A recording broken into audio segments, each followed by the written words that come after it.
Hello everyone, welcome back to Eduphoria. This is the part 2 of chapter 1 Science, the Wonderful World of Science. इस chapter में हम scientific approach के बारे में जानेंगे which will help us in finding solutions to the problems. तो चलिए start करते हैं। अब किसी भी प्रॉब्लम को सॉल्यूशन ढूंढने से पहले हमें प्रॉब्लम को एड्रेस करना आना चाहिए। हमें पता होना चाहिए कि प्रॉब्लम क्या है। अब एनसीईआरटी ने इसका बहुत अच्छा एग्जांपल दिया है दैट सपोज करिए कि आपका पेन काम करना बंद कर देता है, तो आप क्या करेंगे? आप खुद से क्वेश्चन करेंगे कि मेरे पेन ने काम करना बंद क्यों किया? Why did my pen stop writing? आपके ब्रेन में यही क्वेश्चन आएगा ना। अब जब आप ये ऐसा सोचेंगे तो आपका ब्रेन ऑटोमेटिकली कुछ कॉजेस को, कुछ रीजंस के बारे में सोचेगा जिसकी वजह से आपके पेन ने काम करना बंद हुआ। एंड सबसे पहले आपका ब्रेन ये सोचेगा कि मे बी जो इंक है मेरे पेन की ये फिनिश हो चुकी है। अब इसे चेक कैसे करोगे? पेन को खोल के उसकी रिफिल को चेक करोगे। अगर उसमें इंक बची है तो मतलब आपका ये जो गेस है वो गलत है, आपके पास इंक अभी भी है। पर अगर आपकी पेन की इंक ख़त्म हो चुकी है तो इसका मतलब है कि ये गेस सही है। अब आपको इसे फिक्स करने के लिए क्या करना होगा? एक नई इंक लानी होगी, इंक को रिफिल करना होगा। तो चलिए मानते हैं कि आपके पेन में ऑलरेडी इंक है, तो आपका ब्रेन और क्या सोच सकता है इसके अलावा कि ऐसा भी हो सकता है कि जो मेरे पेन में इंक है ना वो ड्राइड अप हो गई है, सूख गई है। इसे आप चेक कैसे करोगे? अगर बॉल पॉइंट पेन है तो उसको थोड़ा सा, उसकी टिप को थोड़ा सा वार्म वाटर पे टिप करो और फिर लिखने का ट्राई करोगे। अगर वो चल जाता है तो इसका मतलब है कि आपका ये वाला जो गेस था ना वो सही था और इसका सॉल्यूशन भी आपने फाइंड आउट कर लिया है। इसी को हम बोलते हैं साइंटिफिक मेथड। ये एक साइंटिफिक मेथड का बहुत अच्छा एग्जाम्पल है। अब साइंटिफिक मेथड होता क्या है?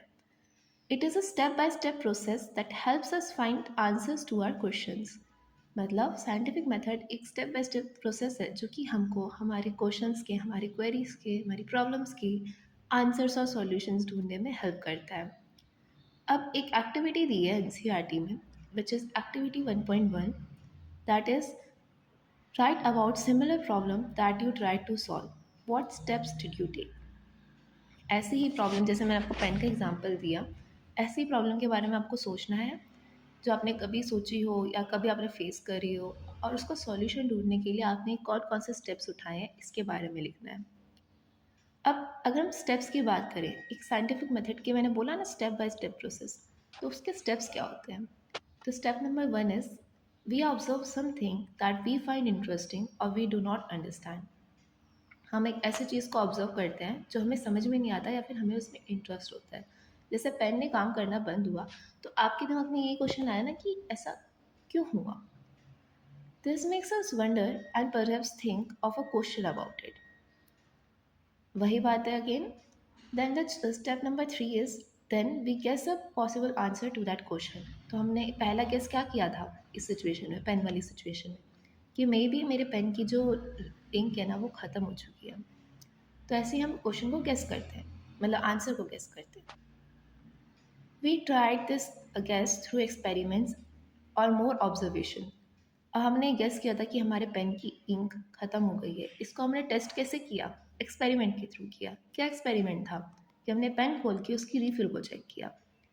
Now the last step is we then try to analyse the results to see if it actually answers our question.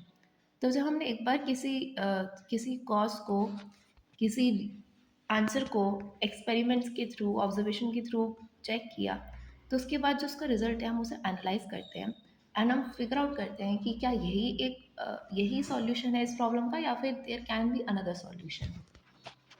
जैसे कि पेन वाले एग्जांपल में जो आपने रिफिल का चेक किया तो आपको समझ में आया कि नहीं, रिफिल तो ऑलरेडी पेन में है, there must be some other reason जिसकी वजह से मेरा पेन ने काम करना बंद किया है। अब जो साइंटिस्ट होते हैं ना वो यही लोग होते हैं जो साइंटिफिक मेथड को फॉलो करके किसी प्रॉब्लम को सॉल्व करते हैं या फिर कोई नई चीज़ डिस्कवर करते हैं।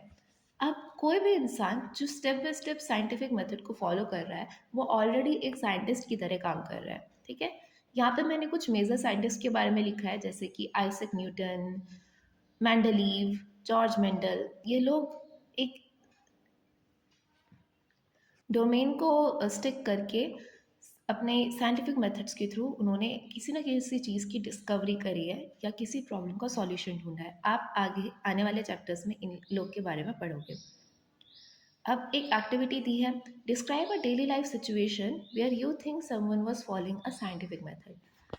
ये एक्टिविटी 1.2 है। एंड इसका एग्जांपल मैं आपको देती हूँ कि आप लोग के घर में कभी कुछ बल्ब या फिर कुछ भी इलेक्ट्रिकल अप्लायंसेस खराब हुए होंगे, तो इलेक्ट्रिशियन को बुलाया होगा, है ना। तो इलेक्ट्रिशियन आके सबसे पहले ये चेक करता है कि बल्ब खराब है तो इसका रीज़न क्या है। क्या इसका कॉज बल्ब है, क्या बल्ब में कुछ दिक्कत हुई है, या फिर स्विच बोर्ड में कोई दिक्कत हुई है ना। तो इसी एग्जाम्पल की तरह से आपको एक और डेली लाइफ एग्जाम्पल को कोट करना है, को लिखना है, जहाँ पे आपने किसी को नोटिस किया हो कि वो साइंटिफिक मेथड को फॉलो कर रहा है। अब अब हम साइंस के 3 मेन डोमेन्स के बारे में जानेंगे। The first domain of science is physics. Physics में हम अपने आसपास होने वाले मैटर को, एनर्जीज को, फोर्सेस के बारे में, इन सब चीज़ों के बारे में पढ़ते हैं। तो कभी आपने बॉल को रोल करके देखा होगा, तो फ्लैट सरफेस पे बॉल रोल करो और एक स्लोपी सरफेस पे, जैसे माउंटेन हो गया, स्लाइड हो गई, ऐसे सरफेस पे बॉल को रोल करो, तो आपने नोटिस किया होगा कि जो स्लाइड है उस पर जो बॉल है वो जल्दी से, मतलब तेज स्पीड से रोल होती है as compare to flat surface. तो ये कैसे होता है, इसके बारे में हम फिजिक्स में पढ़ेंगे। How do magnet work. अब मैग्नेट के बारे में आपको पता होगा कि मैग्नेट एक दूसरे को अट्रैक्ट करते हैं, रिपेल भी करते हैं, ये सब कैसे होता है, इन सब के बारे में भी हम आगे पढ़ेंगे। Then the second domain is chemistry, the study of substances around us and the change they go through. मतलब हमारे आसपास जितना भी एटमॉस्फेयर हो गया, वाटर हो गया, ऐसी चीज़ों के बारे में केमिस्ट्री में पढ़ेंगे। जैसे यहाँ पे एग्जांपल भी दिया है कि हम अगर आइस को बाहर निकाल के रख दें थोड़े टाइम के लिए, तो आइस मेल्ट हो जाएगी। तो ये मेल्ट कैसे हो रही है और कैंडल कैसे बर्न हो रही है, ये काफ़ी अच्छे 2 एग्जांपल हैं साइंस के। तो हम इनके बारे में भी वो केमिस्ट्री में पढ़ेंगे। Then the third domain is biology. Biology में हम लिविंग बींग्स के बारे में पढ़ेंगे, जैसे कि प्लांट्स, एनिमल्स, वो लोग सर्वाइव कैसे कर रहे हैं, उनके बॉडी के मैकेनिज्म्स, बॉडी के फिनोमिनन्स क्या हैं। तो जैसे कि example, for example plant making food, तो प्लांट्स खाना कैसे बना रहे हैं, ह्यूमंस कैसे बढ़ रहे हैं, आप भी पहले छोटे थे और आप बड़े हो रहे हो, धीरे धीरे ग्रोथ हो रही है, ये कैसे हो रही है, इन सबको हम बायोलॉजी में पढ़ेंगे। Impact of learning science. अब एनसीईआरटी ने साइंस को समझने का, सीखने का इम्पैक्ट मेंशन किया है बुक में, which is learning science will develop our capabilities for finding solutions to bigger problems and solving more mysteries of the universe. जितना हम साइंस को पढ़ेंगे, समझेंगे, उतनी हमारी कैपेबिलिटीज़ डेवलप होंगी टू फाइंड सॉल्यूशंस, सॉल्यूशन ढूंढने में, एंड ऑल्सो इस जो यूनिवर्स के बारे में और ज़्यादा समझने में। And to be able to learn science well, the first and foremost thing is to be curious and observe your surroundings keenly. और साइंस को समझने से पहले सबसे इम्पॉर्टेंट चीज़ है कि आपके अंदर क्यूरियोसिटी होनी चाहिए। And when we are curious we start posing questions, asking why and how. Just remember the world is full of things we do not know, things that are waiting to be explored. मतलब ये जो मैंने पहले भी बताया था, science is like unending jigsaw puzzle. Science का कभी एंड नहीं होता। जितनी ज़्यादा डिस्कवरीज होंगी उतनी ज़्यादा क्यूरियोसिटी होगी, जितनी ज़्यादा क्यूरियोसिटी होगी उतनी ज़्यादा मोर डिस्कवरीज होंगी, है ना। अब एक एक्टिविटी दी है, activity 1.3। If you have to ask why about something, what would you ask about. Try to write down how you would attempt to find an answer to your question.